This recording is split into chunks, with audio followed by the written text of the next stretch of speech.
Seja bem-vindo ao Cabeça de Lab, o podcast do Luiza Labs, o lab de inovação do Magalu. Fala, jovens! Eu sou o Bruno Gouveia e está começando mais um episódio do Cabeça de Lab, o podcast do Luiza Labs e do Magalu. No episódio de hoje, a gente vai ter uma conversa sobre sonhos, realidade e adaptações que a gente tem que fazer ao longo do caminho. Quais coisas que a gente teve de norte na vida no período anterior e como que a gente teve que se adaptar ao longo do caminho para continuar numa estrada que mantém a gente feliz e contente. Para isso, eu trouxe mais 3 pessoas aqui e uma delas eu vou apresentar porque é prata da casa. O Fatala de novo tá aqui. E aí, Fatala, tudo bom? Tudo bem, e você, Gouveia? Tudo bem. E os próximos eu não me atrevo. Landa, nerds! Aquele Alexandre Antônio do Jovem Nerd. Eu tô só esperando o podcast da Lu. Cadê? Tá chegando. Olha! Eu não posso confirmar nem negar. Aqui o Azaghal só queria uma máquina do tempo. Né? Eu também. Se quando eu entrei tivesse não comprado um carro e comprado ação, rapaz. Nossa senhora. Acho que um bom ponto pra gente começar é justamente esse, né? Quais sonhos que a gente tinha quando era mais jovem ou quando a gente era criança até, que a gente ou às vezes conseguiu seguir ou às vezes a gente encontrou caminhos diferentes pra continuar feliz com o que a gente faz. Isso eu acho que é uma coisa que acontece com todo mundo, né? Ninguém sabe exatamente desde o início, né? O que é da vida. Né? E é super complexo, né? Muito. E a pessoa tem que estar com... Eu acho que ajuda você ter esse pensamento de que vai mudar. Né? Que você vai encontrar de alguma forma. Porque talvez até ajude você a estar aberto a mais possibilidades. Né? Eu, por exemplo, queria ser desenhista de história em quadrinho. Eu gostava de desenhar e tal. E aí eu fui pra faculdade de desenho industrial porque eu achava que era assim. Leu desenho e achou que ia ter desenho. De verdade. Desenho industrial. Não, mas é porque eu era artes... Como é que era? A outra faculdade era de... Belas Artes? Belas Artes. Aí você achou que era de hippie. E aí... E aí eu achei que... Desenho industrial é pra fazer clipe, tá ligado, né? Que clipe? Cara? É? Não. Caneta. Não, fazer claro que não. Design gráfico. E aí eu achava que era mais a minha cara e eu, durante a faculdade, fui conhecendo um outro lado do design que eu não conhecia, que eu achava que era só desenhar e tal, e eu fui entendendo, né, toda a forma como você pensa em design e etc. E aí eu comecei a trabalhar com internet, na época, bem no iniciozinho, e comecei a fazer sites e etc. E tinha a ver com o que eu estava aprendendo, né, usar o design para sites, uma coisa que na época era praticamente... Web design. Fala a verdade. Design. Não, eu fiz web design um pouco, mas era mais abrangente que isso. Aí, porque antigamente, né, todo o site era basicamente um monte de texto arrumado na tela ou centralizado. Um monte de table e vai filhão. Putz, site de programador. Cara, site de programador é uma coisa maravilhosa, cara. Exatamente... Se chama site na década de 90. E aí eu falava, pô, que legal aplicar isso na internet, uma coisa totalmente nova e tal. Eu achava muito interessante a ideia de você poder unir a estética à funcionalidade, né? E foi aí que nascem as guerras entre a galera de back e front-end. Exatamente. Em desenvolvimento e dos programadores contra os designers. Exatamente. E aí comecei a trabalhar no mercado mesmo, fiz estágio não remunerado e tal. Esse estágio não remunerado foi uma história. E aí isso ainda estava na escola, né? Fazendo estágio era num provedor de internet, do Express Line. Nossa, cara. Porque nessa época, quando a internet começou a aparecer no Brasil, né, você tinha que contratar uma empresa para ser o seu provedor de internet. Tem muita gente que escuta aqui que nunca viu um CD da UOL, da American Online. Mandic. Não sabe o que é uma BBS. Não sabe o que é BBS. Mandic, a pessoal talvez saiba porque ainda existe, né? As maiores BBS na época que foram se tornando os maiores provedores, né? A Mandic, etc. Né? Que BBS era tipo a internet local, né? Não sei... Essa molecada nova. Era uma internet... todo mundo conectado no mesmo servidor com a linha telefônica e aí você fazia chat lá, trocava mensagens, baixava arquivos e etc. Pra galera nova, é tipo Slack hoje. E aí você conseguia conversar e mandar uns arquivos para as pessoas. Que demorava anos para ser transmitido, às vezes. Exato. Nossa, e aí, tipo, uma noite inteira pra baixar uma música de 3 MB. E aí esses caras... se transformaram nos primeiros provedores, que eles basicamente tinham um link com a Embratel, né? E aí eles sublocavam esse link para distribuir entre seus usuários, né? E aí, esse cara era um provedor, uma empresa pequena, e aí ele estava desenvolvendo sites para alguns clientes externos e precisava de um adolescente que topasse trabalhar em troca de nada para fazer esse site. Eu fiz sites daquele programa Brasil Legal da Regina Casé, uma época. Nossa, da Globo. Era um... Como estagiário. Aham. Eu lembro disso, cara. E aí, Olha o cara que safado. O cara fechou o contrato com a Globo e botou um estagiário pra fazer o site. Puta, mas isso se chama agência, cara.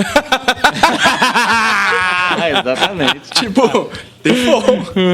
Fiz no Notepad esse site, cara. Escrevendo HTML ali na mão, na unha. E era só um monte de image source e um monte de coisa super simples, né? Não era nada demais. Era só um estagiário, pelo amor de Deus. Aí...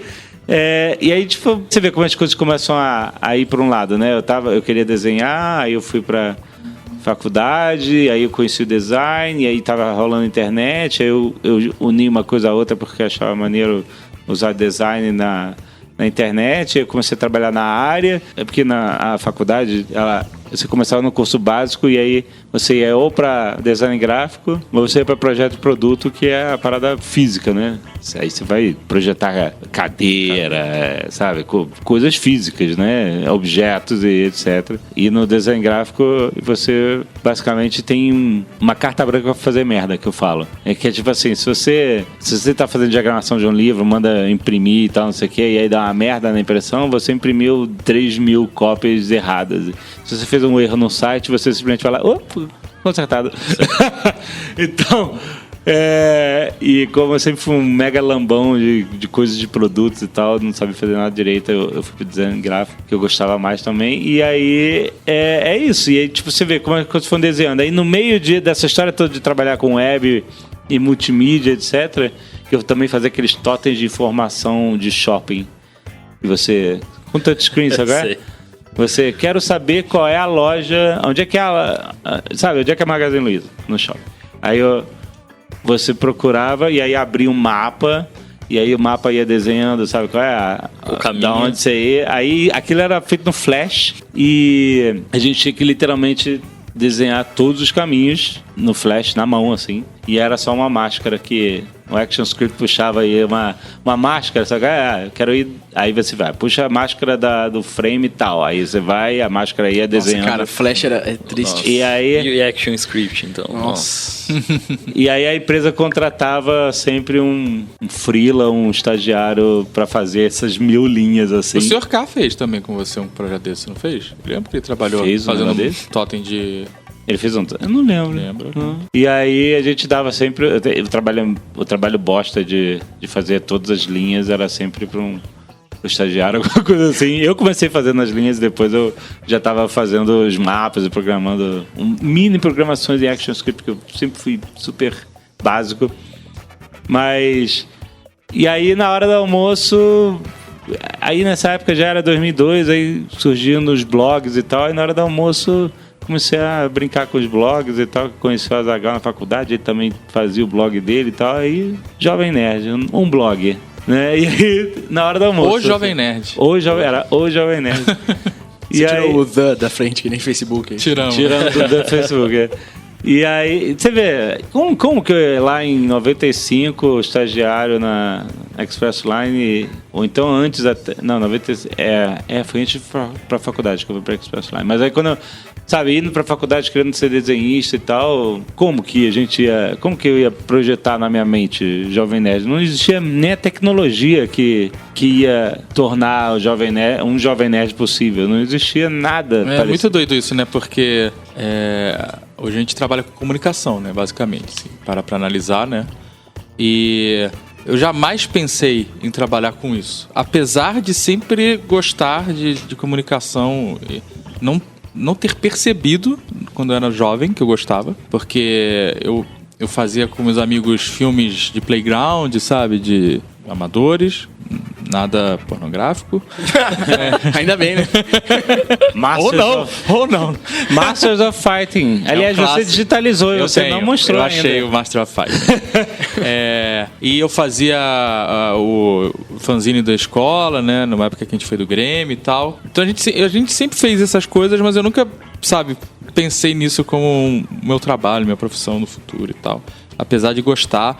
Também porque acho que meus pais ou meus professores não percebiam essa possibilidade em mim ou incentivavam, sabe? E eu nunca encarei isso como um trabalho, sabe? Assim, eu vou poder trabalhar com isso e tal. Porque antigamente era muito mais restrito, né? Você, para trabalhar com isso, você tinha que entrar numa corporação, sabe? Se você quisesse fazer vídeo, ter um programa audiovisual, você tinha que estar numa TV. Não tinha outro caminho. Se você quisesse fazer um programa de áudio, você tinha que estar no rádio, sabe? Ou ter uma banda, mas você tinha que estar numa gravadora, né? Não tinha outro caminho. E aí eu não sabia o que eu queria fazer, e aí eu falei, eu vou fazer direito porque eu quero um dia falar you can handle the truth, sabe? E porque eu falava assim, cara, eu não vou fazer administração só porque quando a pessoa não sabe o que ela quer, ela faz administração. Desculpa aí quem tá escutando, mas true story. Ou marketing, né? Também tem a galera... Isso foi muito moda, marketing. Agora deu treta. Agora, quando a galera não sabe o que fazer, faz e-commerce. É verdade, cara. Se você não sabe o que fazer, faz programação, cara. Vai ser programador, que é a profissão... Vai ser data scientist, Obrigado, que hoje em dia tá na moda. Não é? Mas cara. A demanda é enorme. Não é? A demanda E estuda e se dedica, por favor. Exato, cara. Você vai ter um puta trabalho. Nunca vai faltar trabalho pra você. Verdade. Por maior que seja a crise. Mesmo que se estiver em crise, você vai pra outro país. Exatamente. Que também vai ter trabalho. Sim. E porque programar você tem que saber inglês, então você já é um cara internacional. Sim. Mas eu não fiz nada disso. E aí, eu na verdade, assim, o que eu tinha vontade era de ser arquiteto. E aí, eu sempre gostei de obra, de projetos, de decoração, né? Não estou chamando os arquitetos de decoradores. Tá precisando rolar uma reforma lá em casa, tá? Eu fiz a reforma do bunker, né? Cara, ele tem muito jeito mesmo. O Nerd Bunker foi incrível. Só que eu era um cara preguiçoso de estudar, sabe, assim. Então eu falei, puta, eu não vou ficar... Eu odeio matemática, não vou ser arquiteto, sabe? Gosto mais de ler, vou ser advogado. E aí, no meio da faculdade de Direito, eu me desencantei, assim. Eu nunca fui apaixonado. No meio não, no final. No final. Eu fui até o 4º ano. Aí eu tranquei, porque eu trabalhava no motel, eu fiz obra no motel. Eu ainda sou um arquiteto de tabela, assim. Eu não sou arquiteto formado, por favor. Mas eu dou meu hospital, eu não faço projetos, não assino nada. Eu sempre contrato arquitetos e engenheiros, né? Hoje em dia a gente tem que explicar tudo. Mas eu sempre vou dando, sabe, mexendo e falando, vamos fazer assim, por que a gente não faz assim? Eu gosto de me meter e tal. Então eu fazia isso quando eu trabalhava no motel. Eu entrei no motel que tinha 90 quartos. A primeira coisa que eu fiz foi reduzir o número de quartos, ampliando eles, que eram quartos pequenos. E eu botei polidense em todos os quartos, quando não era moda. Eu acho, inclusive, que eu lancei a moda do polidense no Brasil. Mas a academia de polidense deve me agradecer. E os quartos dá pra converter em festa? Você fez isso também? Eu fiz um quarto que deu 35 pessoas. Caraca, velho. Foi um evento, cara. Foi um dia complicado. Fez o quarto e nunca mais entrou. Falou, nunca mais chegou. Vai lá aquela piscina, mano, cara, tanto cloro que a gente jogava naquela piscina. Meu Deus. A limpeza era com lança-chamas. Nossa, isso que eu ia falar. Pelo amor de Deus. Porra, se fosse hoje em dia, eu comprava lá do Elon Musk pra fazer a limpeza do quarto. E aí eu larguei a faculdade, assim, eu tava achando um saco direito, né? Assim, eu gostava de direito, mas eu tava desencantado. E aí eu tinha uns amigos fazendo desenho industrial e eu achava muito foda o que eles faziam, sabe? De trabalho de faculdade e tal. Eu falei, quer saber? Eu vou fazer desenho industrial, então. Porque eu tinha essa coisa de que eu tinha que ter uma faculdade, sabe? O que você não precisa ter, essa é a realidade, né? Inclusive, a gente não tem. Exato. O programador, a maioria é autodidata, né? Então, hoje é mais fácil, tem caminhos melhores para você aprender a programar, mas na época que a maioria da galera que trabalha hoje, que a sênior começou, você não tinha nada, você tinha que aprender sozinho. Mas eu tinha isso na cabeça, sabe? Sei lá, sala especial, né? Alguma coisa a gente tem que ganhar com a faculdade. Hoje em dia nem isso tem mais, né? Então, aí eu comecei fazendo desenho industrial, eu gostava, sabe? Só que no meio do caminho veio os blogs, né? Veio o Jovem Nerd. E aí eu larguei e falei, puta, vou me dedicar 100% ao Jovem Nerd. Larguei o motel, larguei a faculdade. E aí a gente continuou, sabe? Mas é muito engraçado, não foi planejado, existia. Eu não identifiquei, né, o que eu gostava de fazer de verdade. Porque por mais que seja trabalhoso, exaustivo, a gente gosta. Não daria pra fazer no ritmo que a gente faz hoje e que a gente sempre fez, se a gente não gostasse. Seria impossível, porque é muito desgastante. Mas o fato da gente gostar tira energia da onde não tem pra acontecer, sabe? Sim. É muito engraçado porque existia uma semente do que eu faço hoje no passado, só que eu não identifiquei ela. Eu fui tentando achar outros caminhos, sabe? Tem uma parada que eu refleti, e talvez eu tenha refletido mais quando era mais novo, que agora eu já consegui entender isso, que às vezes a motivação da gente tá em algo super simples, só que a gente não tem maturidade pra entender mais cedo. Que é tipo, putz, o que eu gosto de fazer? Eu gosto de criar, sabe? Eu gosto de criar, sei lá, música, formar gente, sabe? Você tá criando a educação de uma pessoa, a carreira dela, você tá ajudando, construir coisas, sabe? Essa cabeça de builder é um negócio que a gente tem bastante. É aquele discurso do Steve Jobs lá, de ligar os pontos. Que você não sabe, e depois você passa, você vai ligando os pontos e você vê que faz sentido. E aí, nesse negócio de ligar os pontos, eu lembro que meu amigo Guilherme, amigo de infância, de colégio, ele não é um Nerdcast, vocês não conhecem. A gente... Você lembra que no Mega Drive... Não sei se vocês estão tão velhos, desculpa. Eu tive Mega Drive. No Mega Drive, muitos jogos, você entrava nas opções de jogos e você podia tocar os efeitos sonoros dos jogos, tipo, um soco, um motor roncando, um tiro, um negócio, aqueles sons de Mega Drive, né? 16 bits e tal. A gente... Olha, cara, que maluquice, cara. Isso realmente tem a ver com criatividade. Eu e o Guilherme, a gente teve a ideia da gente usar esses jogos como soundboards de uma rádio. Caraca. E aí a gente gravava na fita cassete mesmo, com um microfonezinho e tal, a rádio, e tocava, fazia a sonoplastia e usava as músicas, que você podia tocar as músicas dos jogos também. Isso. Aí a gente, por exemplo, tinha um jogo que chamava Quad Challenge. Era um jogo de corrida de quadriciclo, uma coisa assim. E aí tinha som de motor. E aí a gente fez como se a gente estivesse fazendo um reporte de um dia na corrida. Estamos aqui, não sei o que, aí corrida. Aí eu apertava os botões, aí, e aí a gente inventou vários quadros da rádio. O nome da rádio era Midnight Dance. Olha só. Nossa Senhora. Bem-vindos a Midnight Dance! Aí tocava a música tudo de videogame. E aí, sei lá, aí o cara fez teve no meio do tiroteio, o cara, tá até tiroteio aqui, aí botava socorro! Cara, e tipo, isso era muito um podcast, que não existia nada do conceito de podcast, mas era o conceito da nossa cabeça era rádio, mas tipo, era a gente gravando umas coisas com efeitos sonoros e tal, e cara, tipo assim, eu tenho uma pena muito, muito grande que essa fita estava na minha posse. E eu perdi essa fita cassete com o passado. Não tenha, cara. Era uma merda. Mas eu sei. É verdade. Mas eu queria ouvir que era uma novo merda. Pra se decepcionar, deixa na memória, é o melhor lugar pra guardar essas coisas. Não, tipo, lá o filme que tu fez, lá que tu achou. É uma merda, mas você vê e você lembra. Que legal, olha aí. Cara, mas o passado recente eu acho uma bosta. Imagina o passado de 20 anos. Mas é muito engraçado como, né, você tá falando desse exemplo. Eu gravava com meus irmãos audiodramas. O que a gente faz hoje como nosso produto premium, né, que é o Nerdcast RPG e outros projetos que a gente tem aí em andamento. Eu lembro que a gente gostava de Star Wars, e aí tem a parte lá que eles caem no compactador de lixo, né? Uhum. Então a gente ia pro banheiro de casa com gravador, enchia a pia e ficava reencenando, sabe, o pessoal dentro do compactador por causa do eco, né, do banheiro. Eco, né? E fazia os barulhos na água e ficava fazendo os diálogos do filme, sabe? Você vê, a gente não se conhecia, né? Mas, assim, essa semente da criatividade tá na gente, nas pessoas, né? E tipo assim, às vezes a pessoa pode ter semente de outro tipo de atividade e tal, mas depois você liga os pontos e vê, porra, tava sempre lá, né? Essa é a explicação de por que você teve a motivação de fazer isso e aquilo e seguir esse caminho. Mesmo que você não consiga projetar o resultado, né? Sim. Essa construção vai levar você para algum lugar que é meio que você... E lá no âmago não muda muita coisa, né? Você continua fazendo Exato. aquilo que você realmente gosta. Só que eu acho que a pessoa não deve...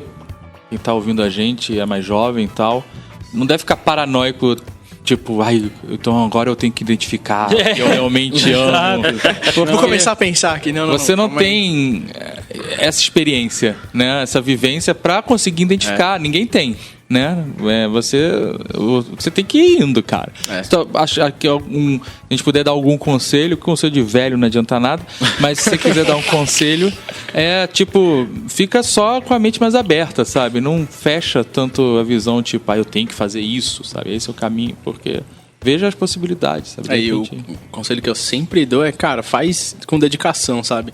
Não faz as coisas com o corpo mole. Se você entrou pra fazer, você já tá fazendo, por que você vai fazer com o corpo mole, sabe? Exato. Bom, eu acabei de descobrir que tem algumas coisas super parecidas de vida com o Jovem Nerd e Azaghal.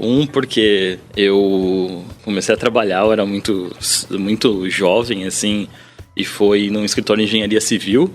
Quantos anos que era pra gente saber se era uma agência de engenharia civil? Não, eu tinha 13. Era uma agência. E daí tinha um lance do aprender a desenhar no nanquim, um monte de coisa ali que eu fui aprendendo. E depois foi quando eu descobri... Caraca, era muito roots, né? Muito roots. E aí teve, lá em Barra Bonita, né? 30 mil habitantes, cidadezinha que é um ovo. E ali, meio que por acaso, rolou o lance de se apaixonar por computadores, porque a namorada do Munir, que era engenheiro, que hoje eles são casados, fazia um curso de processamento de dados na Unesp em Bauru, tinha um computador ali meio parado e tal, e uns livros, e aquilo eu comecei a xeretar e comecei a falar, interessante isso aqui, parece legal, né? E comecei a estudar mais, o cara viu isso, eu não tinha tanta condição na época, o cara viu isso, comprou um computador tipo melhor para colocar ali no escritório, um livrão de AutoCAD, e eu comecei eu brinco que foi a minha primeira transformação digital. Porque foi sair do nanquim e levar todo o esquema da parte dos projetos para o AutoCAD. Né, de reconhecer seu interesse e te dar recurso, né? Esse cara ajudou pra caramba, assim, Foda. desde pagar curso de computação na época, assim, tipo, vai lá estudar, Animal, cara. a fazer esse tipo de investimento e ir deixando. Acho que vocês falando muito de formar, a gente acaba com isso meio que se formando, né? Eu acho que esse lance que acabou acontecendo comigo do jeito do modelo de gestão que eu tenho hoje, de acreditar muito nesse esquema de autonomia, com responsabilidade, acho que foi por ir passando por isso também, conforme eu fui evoluindo na carreira, assim, de acreditar muito nisso, de você dar todos os recursos ali necessário e a partir da vontade da pessoa, de verdade ali, dela querer fazer as coisas bem, como o Gouveia falou, as coisas iriam começando a acontecer. Então eu fiz isso ali e aí eu comecei a... Tem um amigão de infância também, que o apelido dele é Hortelã, o Carlos Eduardo. E o cara amava computadores. Foi quando eu comprei meu primeiro computador que uma tia ajudou, comprou aqui na Santa Efigênia, montou aquele Frankenstein, assim, tipo, ele levou lá pra Barra Bonita. E aí a gente começou a se conectar em BBS daqui de São Paulo. De madrugada, depois da meia-noite, pulso só, isso aí. Roots. Eu já apanhei por conectar de tarde, cara. Que fortuna. A conta. Então, mas eu não sabia, né? Exato. Eu fiquei sabendo. Aprendeu pelo bolso. Na verdade, pelo tapa. Aí a coisa começou, cara, tipo, no lance de, tipo, aprender a desenvolver pra web. Naquela época, tinha aqueles esquemas de Perl, hot dog. E aprender como? Tipo, cara, abre o código-fonte no browser e entende HTML aí, sabe? Nessa época não tinha tutorial no YouTube. Não tinha YouTube, cara. Não tinha YouTube. Mal tinha Google, cara. Mal tinha internet. Mal tinha internet, começa por aí. Você aprendeu com um livro. E aí... Hoje em dia, assim, existem livros, mas ninguém compra, né? Tá tudo online, né? Eu vinha Só pra... que é velho, compra. Tipo, eu compro o livro. Eu vinha pra Fenasoft e voltava com um monte de livro debaixo do braço pra ir de lá e ir aprendendo. Fenasoft foi onde eu comprei meu primeiro jogo com o dinheiro do meu primeiro salário, graninha que eu ganhei de... Fazendo site. O cara me deu um bônus. Olha que filha da mãe. O cara me deu um bônus da Express Line. Acho que depois do negócio da Regina Casé, ele me deu um bônus. Agora que eu tô lembrando. Ou seja, ele me deu um dinheiro, sei lá, R$100. Ele te pagou pela primeira vez. Esse era Sim. Basicamente. Bônus chama salário, né? E ele falou que era um bônus. Eu tomei um bônus, R$100. E aí eu comprei The Dig. Lembra disso? Da LucasArts. Aquele do esteroide. Que eles iam pra... Eu comprei o joguinho de Adventure, cara, na época. Nos anos 90, na Fenasoft, cara. Puta Fenasoft. Cara, agora foi um flashback. Você falou esse nome, me deu um flashback enorme. Nossa, é diferente. É isso aí. E aí foi que eu... o lance é... Quero programar, é isso que eu vou fazer. Tipo, rolou esse negócio de entender um pouco disso. E aí fui estudar colégio técnico, caramba, 4. E tomei a decisão que, tipo, se eu quero fazer isso com internet, eu vou ter que ir embora pra São Paulo. Né? Então, conversei lá em casa e tal, eu vou... E você tinha quantos anos nessa época? 17. Nossa! 17 anos. Caraca! Aí meu pai falou, se der errado, cara, tua casa tá aqui, mas vai tentar, vai ver o que vai ver o que vai acontecer. Belo apoio, hein? Aí vim pra São Paulo, tava trabalhando numa empresa super pequenininha, comecei a fazer sites. Foi morar sozinho ou com um amigo, alguma coisa com uma prima do meu pai. Que, tá. tipo, arranjou ali pra eu vir pra cá. E aí, tipo, fui nessa empresa pequenininha, saí do escritório lá de engenharia, ganhando bem menos aqui, mas comecei a trabalhar com algo que eu imaginava que ia construir a carreira ali em cima. Então, eu comecei a fazer sites também. Aí foi bem pra linha de e-commerce. É legal que você falou que essa empresa que eu vim, eles tinham tipo uma plataformazinha que era pra essa parte de automação de totem em shopping. Caraca. Olha aí, cara. A galera fazia tudo em Flash. Era lá, em Flash, tipo, isso aí. eles tinham isso e tinham esse, tá ligado? Essas campanhas que tem de Natal e tudo mais, que geram os cupons pro cara ganhar depois alguma coisa. Eles também tinham todo esse sistema. Caraca. Era muito engraçado, assim, eu vi você falar que, tipo, fui lembrando também de ter passado por isso. Aí eu fiquei um tempo lá e vi que, tipo, tava desenrolando bem essa parte de e-commerce, mas não tava ganhando dinheiro nenhum, e morar em São Paulo é bem mais osso do que morar no interior, né? E aí eu falei, vou ver no mercado. E aí foi quando eu entrei no primeiro lugar, tipo, mais relevante, né? E eu entrei no Submarino. Nossa, que são nossos concorrentes hoje e tal, mas foi na época antes da aquisição da Americanas. E lá deu um sentimento assim também, tipo, eu tinha 18, entrando num time ali numa startup em e-commerce já meio grande. O cara que era meu chefe, que era o Webmaster. Tinha Webmaster. Isso era um cargo maneiro, vai. Mande um e-mail para o Webmaster. Eu sou Webmaster. Aí tinha os web designers no time. E eu era, tipo, um cara esquisito lá, que era um programador no meio da galera de criação. E a ideia era fazer a ponte entre os programadores, né? Porque é o que a galera chama de full stack hoje, né? Era mais ou menos o que eu fazia. Stack Overflow. Full Stack Overflow. Esse nome é outro maneiro, vai. Eu nem sei o que significa, mas acho errado. Aí eu ficava no meio da briga lá dos designers, programadores, basicamente. Mas comecei ali, foco total em, tipo, cara, tentar fazer as coisas da melhor maneira possível, a empresa crescendo pra caramba, e aí começou a surgir coisas de alguns desafios que estavam ali pingando, quicando, que eu comecei a abraçar eles e começou a construir a carreira de, tipo, começar a organizar um grupo de pessoas que estavam trabalhando mais em inovação. Depois mudei para, quando eu saí de lá, depois de 7 anos de empresa, fui para uma startup de novo. Aí comecei a lidar mais com o produto do que com a parte de programação em si. Comecei a entender o que é fazer produto digital, né, no geral. E depois vim para o Magazine, meio que foi a soma dessas duas coisas no nascimento do Lab, né? Que primeiro a gente teve que fazer uma arrumação de casa no que tinha do e-commerce para depois começar essa parte de pesquisa e desenvolvimento. Aí quando você entrou no Magazine, o digital, qual era o tamanho do digital? Nossa, cara, era muito pequeno. Era uma coisa, talvez, perto de 5%. Hoje a gente divulgou ontem, né? O resultado tá 41% do negócio. Caraca. Era bem pequeno. Mas o Fred já investindo pra caramba no negócio. Mas que ano que era isso? 2010. Que é esse ano que a gente tem que voltar no tempo. 2010. Em todo caso, é bom anotar. O IPO, acho que foi 2011, do Magazine. Mais ou menos aí. Mas a melhor época pra comprar não foi essa. A melhor época pra comprar foi 2015. 2015 foi a melhor época. E ali foi quando começa a surgir outras coisas. Tipo, o desafio de, mesmo sendo um time pequeno, como você gerenciar um time. Eu tive isso um pouco antes, numa outra empresa, mas não tão relevante como o Magazine Luiza, né? Então começou o desenvolvimento disso e é muito engraçado ver as fases, né? De ver o time crescer, de você começar a sair de eu não faço mais, eu posso ajudar, mas é muito mais contribuir em como as pessoas podem fazer as coisas acontecerem, e depois o negócio vai crescendo mais, você tem mais gente para fazer isso acontecer, e você começa a pensar em como construir mecanismos que garantem que aquilo que nasceu pequeno, que a gente valoriza, possa acontecer numa organização muito maior, né? E que não vire um Frankenstein, E não né? vire um Frankenstein. Uma colcha de retalho que você depois já não estraga, né? Exatamente. E que você perde completamente a identidade, assim. O que é isso, né? Uhum. E... É muito doido, né? Porque você aprende a fazer alguma coisa, vai ficando muito bom nela, aí você para de fazer. Isso.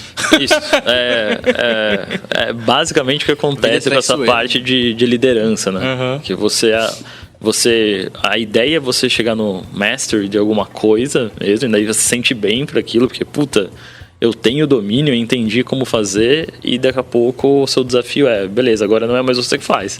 Sabe? Não é, você tem que passar isso pra um time que legal vai ser que você ficou bom fazer. nisso, agora você vai fazer outra coisa. Agora você vai fazer outra coisa. Basicamente é isso. E no meu caso foi muito acelerado, né? Foi um negócio que entrei aqui em 10, e aí como líder técnico de um time de desenvolvimento, e em 16 estava como CTO da companhia, e com uma responsabilidade gigantesca em cima disso. E daí você começa a ter um monte de outros desafios, e que, cara, eu nunca tinha passado por aquilo. A verdade é que era tudo muito novo em como se fazer. E ali, se você não tiver, achei sensacional o ponto que você colocou, Azaghal, que é, se você não tiver a mente aberta, cara, é ali que você vai tropeçar e vai cair, e talvez você não levante mais. Sabe? Porque se você achar que só porque você leu alguma coisa num blog post e tudo mais, aquilo faz sentido pra onde você tá, e aquilo é a verdade e tudo mais, e geralmente as pessoas têm esse lance de, tipo, querer buscar uma receita de bolo que vai funcionar pra tudo. Sim. E isso não existe. Na verdade, isso não existe. Ser cético é uma dica boa também, cara. Tem que ser, né? A gente teve uma conversa dessa lá em 14, quando a gente começou a crescer, que bateu 100 pessoas, e a galera começava, porque eu li, a Netflix faz... Cara, a Netflix é completamente diferente da gente. Em tudo, assim. E a Netflix, que era líder de mercado, hoje tá tirando só da testa aí. Exatamente. Com concorrência chegando. Exatamente. Então, esse lance de você ter sim a mente aberta, entender as coisas, tentar adaptar para a parte da cultura que você vive, para os desafios que você tem. Você juntar tudo isso não é simples, é bem complexo de se fazer. Em vários momentos bate a síndrome do impostor também, sabe? Você tem que, tipo, tá ali forte, pensando que, tipo, cara, tem fases para as coisas, e você começa a entender isso. Síndrome do impostor é um negócio que bate meio constantemente na vida. Explica o que é, para quem não conhece ainda, para entender bem o que vocês estão falando. Basicamente, tem um lance da síndrome do impostor que é, tipo, quando você... vou explicar da maneira que eu passei pelo negócio, de você estar fazendo alguma coisa onde você vai ter vários questionamentos que ainda estão abertos na sua mente sobre se aquilo funciona geralmente daquela maneira, se está correto o caminho que você está seguindo, e aí você entra em uma de tipo, putz, será que isso está acontecendo pelo o que eu realmente estou fazendo e como eu estou atuando, ou é completamente o acaso das coisas, que aquilo ali está se acertando e está rolando, e você se sente meio tipo, puta, será que realmente eu tô conseguindo cumprir o papel? Né? Ou tem o lance de ser um impostor. Né? Então, é um negócio que você vai ter também, você passa por esquema dessa fase. Assim, só o impostor não passa. Tem um monte aí, mas... O impostor verdadeiro, ele não reconhece que ele é um impostor. E é isso, assim, o mercado tem muito disso, né? A galera compra muito dessa, de tipo, esse lance de ter ali o impostor, mas é bem o que você falou, esses caras não, você começa a entender que não passa. Não passa, mas tem nome, coach quântico. A síndrome do impostor, ela é uma consequência direta de um pensamento crítico, do ceticismo, de você duvidar de você mesmo. será que eu tô certo? Será que eu tô certo? E o Átila já falou isso, o Átila Yamarino, que faz nerdologia com a gente e tal, ele já falou isso no Nerdcast de ciência, falando assim, o cientista, ele vive com a síndrome do impostor, porque o que ele quer? Ele quer tentar verificar se o que ele está estudando é correto. É correto. E a forma certa de se fazer ciência é você colocar as suas hipóteses à prova para ver se você está certo. E muitas vezes, mesmo quando você consegue confirmar e verificar que você está certo, mesmo assim, assim, mas será que o experimento está 100% correto e não está me dando um falso positivo? Será que eu estou certo? Então, assim, é meio agoniante, mas ela é bom ter a síndrome do impostor, porque isso faz com que você tente verificar melhor a validade do que você está dizendo que é certo. Isso. E tentando verificar, e tentando falsear, e tentando justamente confirmar o que você faz de uma maneira cética, você vai se aproximar mais da verdade. Porque você for tendo resultados positivos, que todos apontam para o mesmo, é bem possível que isso esteja certo, né? E uma vez que você não tem esse tipo de pensamento crítico, você pode estar indo para o caminho totalmente errado sem se questionar em nenhum momento. E aí você só vai quebrar a cara lá na frente quando...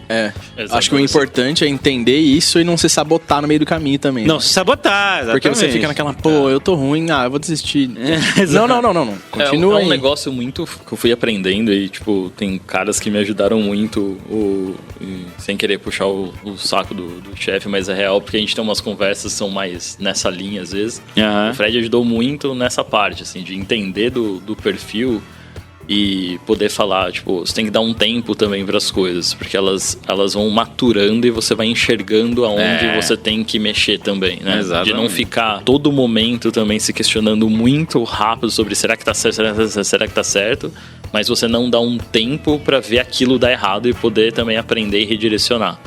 Então não pode ser que é um problema, vamos colocar assim, que eu vejo um pouco na geração mais nova, né? Que eles estão enfrentando muito esse lance de tudo ser muito real time, muito rápido acontecer e talvez não tenham esse pouquinho de paciência às vezes para falar, puta, deixa eu esperar um pouco pra ver o resultado disso e depois...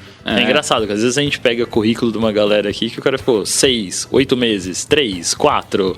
Tipo, cara, não formou um ano em nenhum lugar, sabe? E não é porque você trabalhou em 7 anos em 14 empresas que você vai ser sênior, cara. Não. Você provavelmente criou a estrada pra ter maturidade aí. Exatamente. Até porque cada mudança dessa, você volta um pouco pra trás, cara. Tipo, você não é sempre você tá só escalando e indo pra cima. Tipo, tem um lance de você voltar, porque você tem que aprender. Como a gente falou, muda muito de um lugar pro outro. Então não é simples assim.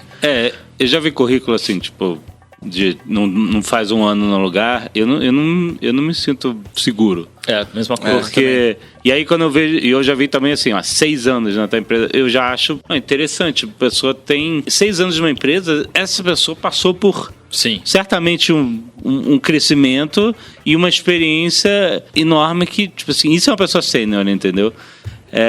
E aí você espera que ela também não esteja muito viciada, porque muita gente também fica viciado muito nos processos da sua empresa, mas tipo assim, o que você falou é certo, um currículo que tem muitas passagens com menos de um ano, né, você fica assim, cara, será que esse cara adquiriu maturidade suficiente em vários projetos? Então assim, é claro que isso não é um conselho para que você não mude de emprego se você estiver insatisfeito, ou se não for aquilo que você queria, etc. Você tem que balancear, né? É óbvio que você está dizendo aí, uma corporação vai querer avaliar se essa pessoa ela vai ter o nível de experiência que ela deseja, né?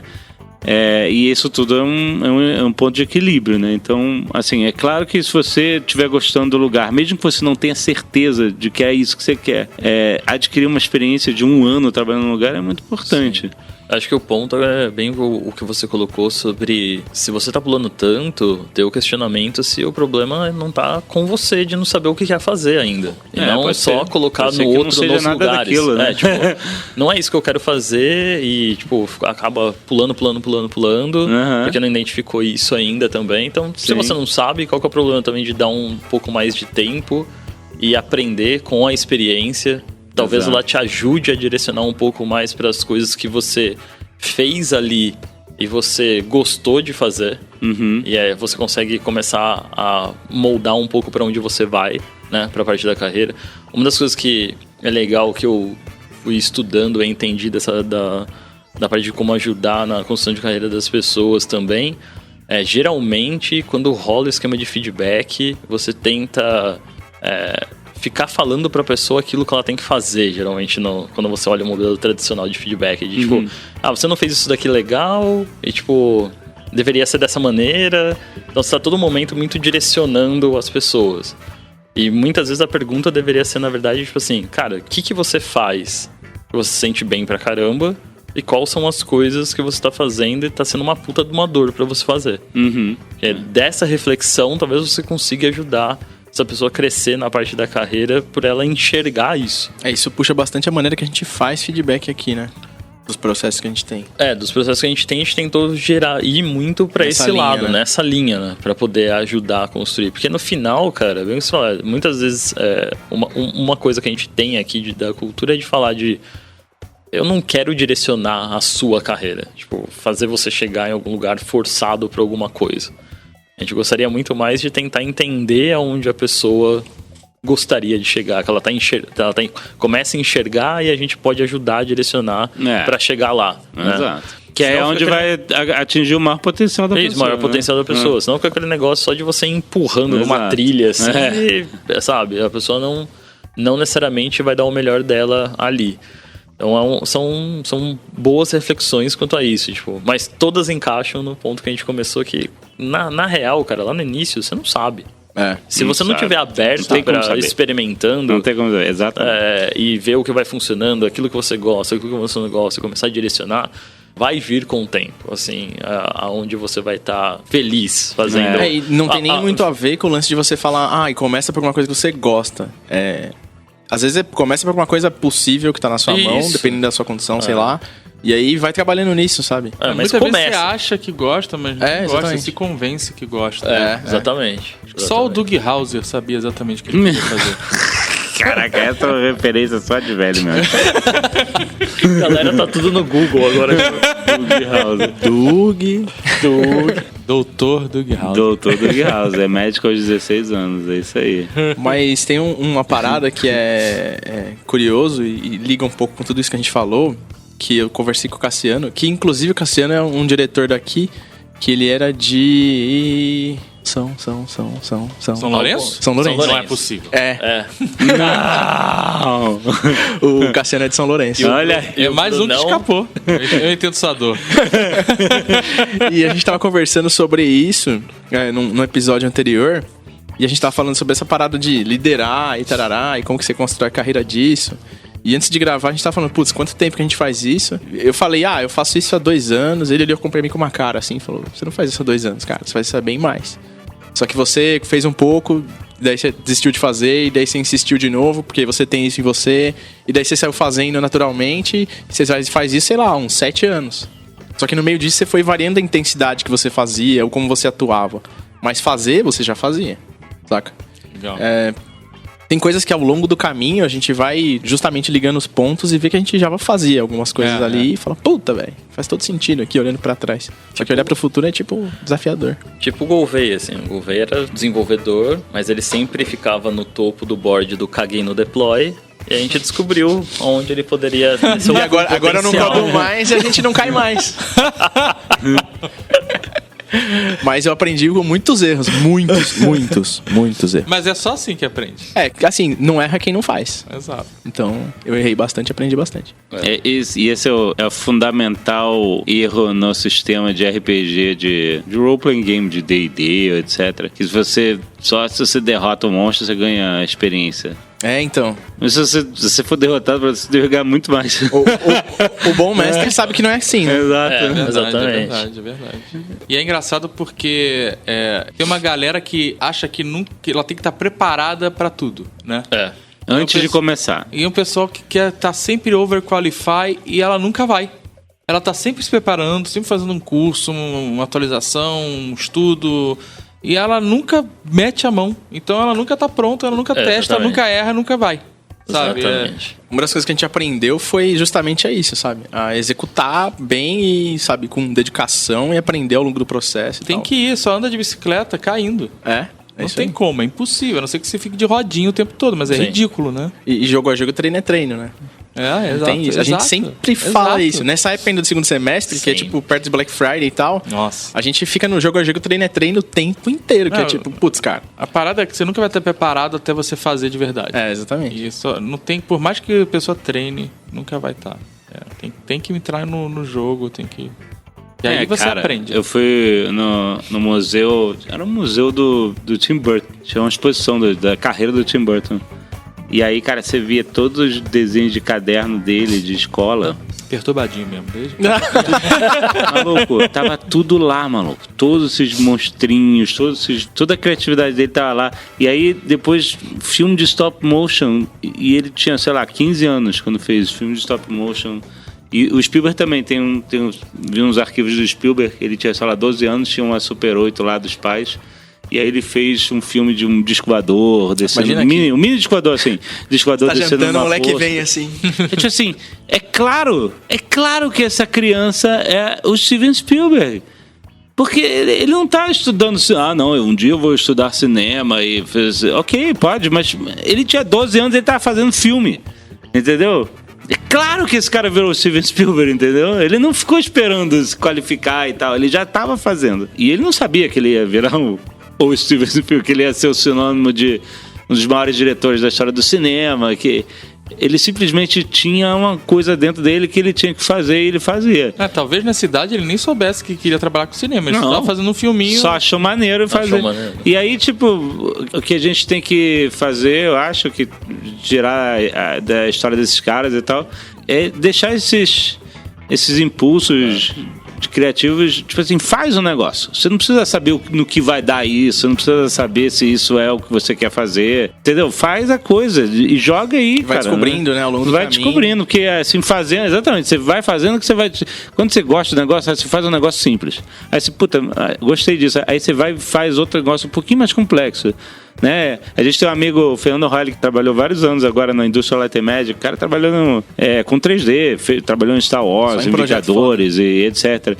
E aí eu tava perguntando pra ele, cara, como é que você chega a esse nível de complexidade que a gente viu um making-off o porta-aviões da SHIELD, e tem 1 milhão de camadas, e sabe o making-off vai montando camada por camada, de objetos, de partículas de fogo, de fumaça, de não sei o que. Eu falei assim, cara, como? A gente no filme nem percebe isso. Como é que você chega a esse nível de complexidade? Ele falou assim, cara, você começa desenhando um cubo. É isso. Você começa com um cubo, aí você vai fazer um negócio no cubo, aí você faz um negócio, né? Aí você põe, aí você torta uma linha, aí você adiciona. É isso, cara. O nível de complexidade começa sempre com uma base simples, entendeu? E pra você chegar no nível de complexidade... É que nem os Nerdcast de RPG que a gente edita. A gente não conseguiria fazer isso sem ter quase 15 anos de experiência editando podcast, entendeu? E jogando RPG também, né? Sabe? Tipo, é uma coisa técnica que depende de você estar acumulando experiência em cima de experiência e erros e não sei o que, e você avaliar os seus erros. Peraí, isso aqui eu fiz errado e tal, não sei o que. E aí, hoje eu ouço os primeiros Nerdcast de RPG, eu acho a mixagem de som toda errada, sabe? Toda super amadora. E na época eu tava achando, uau, caraca, isso é muito foda e tal. Mas se não tivesse... Já pensou, você fala assim, não, um dia eu vou chegar a um nível tão grande de conhecimento técnico que eu vou poder fazer... Não, cara, a gente foi fazendo e foi melhorando, entendeu? É isso aí, tem muita gente que tem esse lance de, tipo, faz 1 milhão de cursos, 1 milhão de coisas, tipo, pra aí se achar preparado pra fazer algo.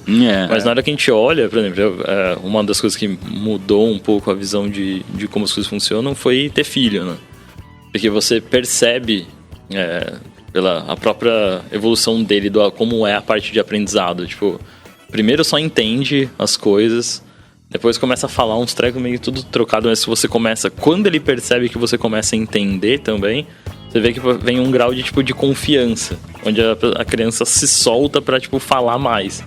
Que antes ela mesma fica meio retraída, assim, porque às vezes solta uns barulhos e você fica meio... Cara, que é isso, né? Ela vê no rosto dos pais que eles estão, tipo, fazendo uma força pra tentar entender. Então você vai vendo isso também, depois vira um puta tagarela, começa a falar pra cacete, a mesma coisa no andar, né? Como você vai tateando ali, tentando algumas coisas. Mas se a gente não levar isso pro resto da vida, de tentar primeiro aprender com aquilo, a gente fala muito do do jeito que a gente pensa em negócio aqui também. Isso que você falou da criança é muito louco, né? Porque se você traduzir por essa linguagem, é como se alguém passasse a vida inteira estudando como andar e fizesse isso tudo sempre deitado. Sim, é isso aí. Ou com andador, né? Sabe? Não, deitado lendo sobre estudar, andar. Lendo sobre andar. Olha, e nunca levantar. Você tem que botar um equilíbrio um pouco pra frente, a perna. Então, de toda a teoria. Balança os braços. Né? Balança os braços. É igual aquele vídeo lá do... Não sei qual que é o AI lá que faz a parte do objeto começar a aprender a andar. Vocês já viram esse vídeo? Tem tipo 1 minuto, daí ele começa meio que as perninhas no chão meio se debatendo, assim, depois começa a ficar em pé e fica o braço meio fazendo assim. E tipo, até uma hora que tipo, tem um obstáculo e começa a pular e tudo mais. É a mesma coisa, tipo. Mas aí a gente tá errando, né? Isso que eu ia falar, medo. Aí a gente tá se ferrando. É isso aí, a gente não devia estar ensinando pra robô, não. Já foi. Já era, mano. Já era. Não dá pra dar rollback desse. Acho que esse não dá pra dar rollback. Acho que eu vi isso. Mas acho que o pior não é nem ensinar as máquinas a andar, pular, fazer parkour, essas porras. O pior é o bullying que a Boston Robotics faz nos robôs. Nos robôs. Isso é que vai ser o problema, Uma hora vai voltar. Porra, pra que fazer tá dando isso, bica no robô, cara? É muito escroto, cara. Pluga ele na internet pra você ver o que ele vai fazer com você. Exatamente. Tem uma parada que a gente falou aqui sobre esse lance de estudar e nunca aplicar e não entender e ficar seguindo fórmula. E é um negócio que eu tive... eu toco instrumento e eu tenho uma banda de uma pessoa só, que eu faço tudo. Olha aí. Mas eu faço isso e eu gravo em casa tudo sozinho e eu sempre gostei de fazer isso. Eu, quando era criança, eu queria ser músico, mas tipo, eu tive 2 caminhos. Que eu já programava desde criança, assim, de muito novo. E eu podia ser músico também. E daí eu falei, putz, cara, eu não gosto muito de fazer muito show, sabe? Eu não gosto de fazer turnê nem nada. Eu gosto de sentar, escrever você ia falar e gravar. que não gostava de programar. Mas... Aí acho que eu não estaria aqui, né? E na primeira conversa que a gente teve, eu falei exatamente o oposto, na real. Inclusive, talvez seja por isso que eu esteja aqui. Hoje te enganei bem. Daí, o que aconteceu foi... eu vim pra área de tecnologia e, puta, eu adoro fazer isso porque eu gosto de construir coisas e tal. E eu gosto de criar, então eu nunca parei de tocar. Então, conforme eu fui crescendo, eu fui tocando mais instrumentos, tendo dinheiro pra comprar mais instrumentos, montando minhas coisas e aprendendo a gravar, melhorar e tal. Só que, tipo, é aquele negócio de... Você começa a gravar, daí você fala, puta, tá legal. Daí, dá 6 meses, você revisita e você fala, tá uma merda. Daí você continua nesse processo. Daí eu comecei a fazer uns cursos com uma galera muito foda, assim. Com os caras gringo, poderoso, assim. E com esses caras eu aprendi bastante esse negócio de... Não tem fórmula. E os caras, tipo, puta, ganhador de Grammy, uma porrada de coisa, o cara fala, não, cara, eu cheguei isso aqui porque eu fiquei escutando e eu juntei, sei lá, isso aqui que tem essa função, peguei um compressor que tem essa função, outro negócio ali que tem tal função, eu misturei, deu certo, daí eu comecei a fazer isso. Aí você fala, caraca, velho, o cara só teve domínio das ferramentas, né, mas ele começou a usar do jeito que ele queria. Ele tá sempre experimentando. Exatamente, exatamente. Então é muito doido isso, sabe? De você falar... Quando você entende que você não entende nada, aí você fala, putz, beleza, acho que eu entendi. Se você acha que você é o fodão que já sabe tudo e tal, isso é um caminho pra estagnação, sabe? Vai ver um moleque de 15 anos e vai te engolir. Vai. E é o caminho pra você ficar velho, no sentido de, sabe, parar de se atualizar, de aprender, de ser dinâmico, sabe? Não, eu já sei, é isso aqui. Ainda mais se a gente vai falando de tecnologia. Aí danou-se mesmo, sabe? Não, e nesse meio de música, cara, putz, o que eu gostava quando eu era moleque, hoje em dia eu posso ter em casa gastando uma fração, sabe? Tudo tão digitalizado e fica igual, sabe? O gravador que a gente tá usando aqui serve pra música. E não é tão caro comparado com o estúdio que precisava ter antigamente pra, né? Pra poder gravar e tal, né? Embora hoje em dia eu queria muito ter um estúdio também. Sim, mas é só comprar caixa de ovo que... Caixa de ovo é uma desgraça, cara. Puta, já cometi esses erros. Eu acho que esses aparatos multimilionários... obviamente, eu devo estar errado sobre isso. Mas eu acho que esses aparatos multimilionários... O que eu quero dizer assim, existem tantos equipamentos de entrada hoje que te entregam um trabalho de excelente qualidade, que eu acho que esses equipamentos multimilionários que existem, eles existem só para dar aquela diferença que só o cara que é técnico, que tem o ouvido treinadíssimo vai saber. O resto não vai fazer ideia de que, sei lá, você tem uma compressão meio tosca aqui quando você tá falando. Eu tô falando de som ou de qualquer outra coisa. Mas eu acho total isso, que é o que aconteceu quando veio essa parte de streaming grande. A galera, os técnicos falavam, não, mas a qualidade do som, não sei o que lá. Mas na teoria, depois de tantos hertz, você fala, velho, nem escuto isso. Nem escuta. Não escuta. A real que o cara não na consegue. sua casa não tem esse refino. Você seu não celular. tem, você destrói sua audição escutando fone alto o dia inteiro, cara. Você não tem capacidade. E eu tipo, só para corroborar essa impressão que eu tenho, eu já ouvi do Ian SBF, cofundador do Porta dos Fundos, diretor do Porta dos Fundos. Ele falou assim, cara, quando a gente começou, a gente tinha uns equipamentos muito básicos, muito toscos e tal, e a gente se concentrava, tipo assim, fazer o melhor luz possível, o melhor som possível que a gente podia na época, e com, né, mas com a nossa identidade e tal, de roteiro e atuação, etc. Aí, com o tempo, o Porta ficou famoso, começou a ganhar dinheiro e começou a investir em equipamento para ficar a parada cada vez mais profissional. Ele falou assim, cara, ninguém nunca percebeu a diferença. Nunca. Não, os vídeos ficaram muito mais caros de produzir. A gente reduziu a nossa margem de lucro para alcançar essa excelência técnica. Mas o público não tá nem aí. Mesmo porque a compressão do YouTube vai cagar o vídeo de alguma forma e tal, não sei o quê. Áudio, e o áudio vai comprimir.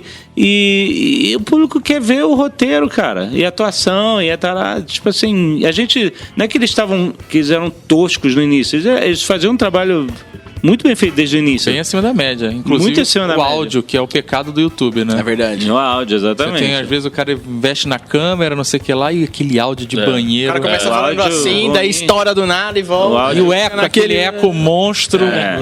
o áudio ninguém ruim. se preocupa com o áudio, normalmente. E ele tinha a mínima preocupação com a qualidade para entregar o negócio, mas tipo assim, e aí o que eu quero dizer é o seguinte, entre o tosco e o que eles entregavam, existia um mundo de diferença. Agora, entre o que eles entregavam no início e a qualidade técnica muito mais cara que eles passaram a entregar depois, no late game deles, né? A diferença era tão pequena que a maior parte... Só quem era técnico que falou assim, realmente... Para quem não interessa, sabe... É isso. E isso eu acho que o objetivo de falar isso é justamente para essa ideia de, tipo assim, simplesmente faz o negócio, entendeu? Não espera você ter o melhor equipamento, ou você ter que comprar... eu vou começar minha empresa agora porque eu não tenho dinheiro para colocar na AWS. Tipo assim, cara, não... Velho, gasta $10 e põe no Ditaoshi. Exato, cara. Não compra uma Red pra fazer vlog, sabe? Tipo, faz vlog com o celular, cara. Qualquer coisa. Mas porque você não vai ter dinheiro pra comer, vai morrer e não vai fazer nada. Exato. Então, é isso. Só meter a mão na massa. Acho que é isso que a gente tá repetindo aqui. É isso aí. É bem isso. Conectando os pontos, né? Eu nasci em São Paulo, na Zona Norte, daquela janela dá pra ver meu prédio. E eu cresci aqui, muito perto daqui. E eu sempre fiquei aqui, nessa Zona Norte aqui. Uhum. E, puta, comecei a escutar vocês há 10 anos atrás. E agora eu tô aqui gravando com vocês. É muito legal, assim. Tipo, conectando os pontos de novo. Assim. Legal, cara. Bem legal, cara. bem legal. Muito bom. Muito valeu aí a participação. Obrigado pelo convite, foi muito maneiro. Muito obrigado. Eu que me convidei, na verdade. Valeu, Marco Gomes. Bom, então é isso aí. Valeu pela audiência, galera. A gente tá no Twitter e no Instagram como Cabeca de Lab. Eu sempre faço Cabeca de Lab. Quem tá aqui sempre dá uma risada de mim. Mas foi mal. Ou pelo e-mail, cabecadilab@luisalabs. Aí vocês mandam sugestão, dá um oi lá que a gente acha legal. .com, não é .com.br. Exatamente, .com, pelo amor de Deus. Então, o pior domínio no Brasil é o .com. Porque você tem que falar .com, não é o Não .com. O .com sem BR. Sem BR. Aí o cara fala mais longo. Você tá exatamente. É o pior domínio possível no Brasil. Feedback real time. A gente estimula isso aqui. Não, é tipo o nome da minha filha aqui, é Gisele com um L só. E aí, às vezes, a gente tem que falar Gisele com um L só, era mais fácil. Sim. Gisele com 2 L's, eu quero esse nome, Gisele com um L só. Com Tipo L assim, só. a gente botou com um L só justamente pra não dizer que é Gisele com 2 L's. Agora eu tenho que falar que é Gisele com L só. Puta, cara, é uma merda isso. Bom, eu tô no Twitter e no Instagram como BF Gouveia. André Fatala. Não me procura, não.